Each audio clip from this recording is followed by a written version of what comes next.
Remercier la présence de tous les participants extérieurs à l'ENSAT pour cette dernière table ronde autour des questions de développement durable. Et ça m'amène à remercier nos trois intervenants, à la fois Édouard Pénide, François Tabuy et Sébastien Ordeau, d'être présents avec nous pour aborder des questions d'une actualité criante qui sont celles aussi de la place des générations dans les démarches de développement durable et surtout en quoi le développement durable participe d'une refondation des relations intergénérationnelles. Mais ça, le groupe pilote d'étudiants va revenir sur cette problématique.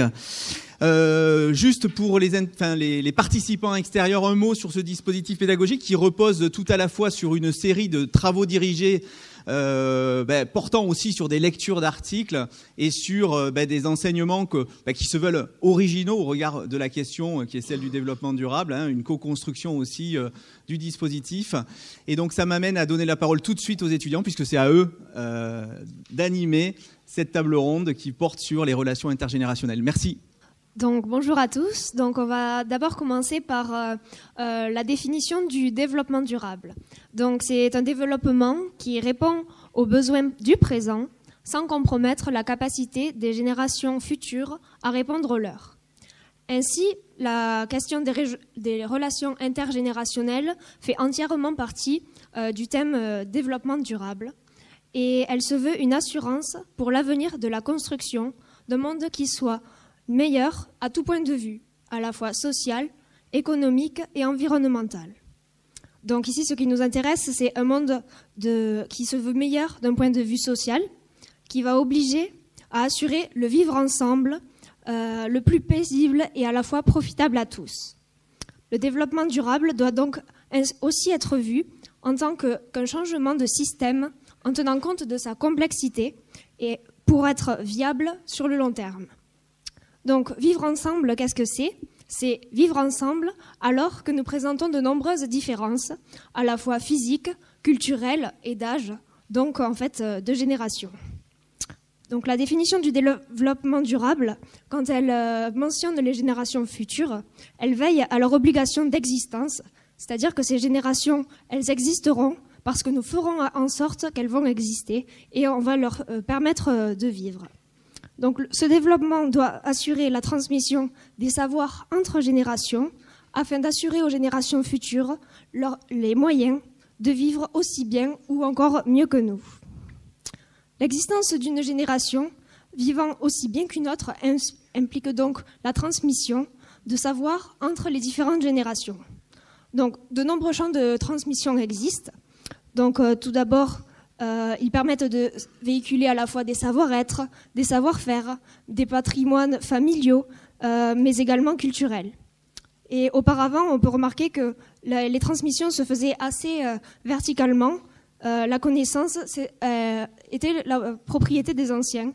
Donc, par exemple, du patriarche vers les enfants, du maître vers l'apprenti, ou alors de l'expérimenté vers le plus jeune.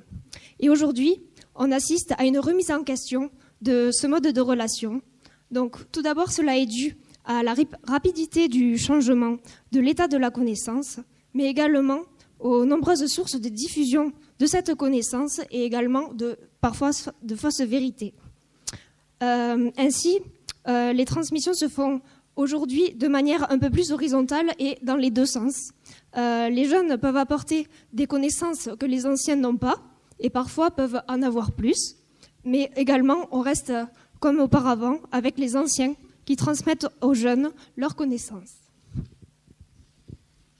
Alors ce changement peut être imputé à la nécessité de faire société ensemble, c'est-à-dire de la nécessité de collaborer entre générations. Et il nous semble nécessaire que personne ne se sente laissé de côté. Donc on ne peut pas dire qu'un ancien soit devenu has-been ou qu'un jeune ne connaît rien à la vie. Et en fait, le but de cette table ronde, c'est d'aller au-delà de ce cliché.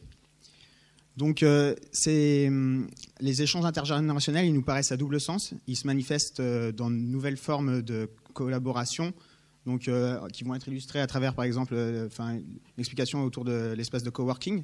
C'est aussi des cohabitations intergénérationnelles, donc des colocations entre anciens et jeunes.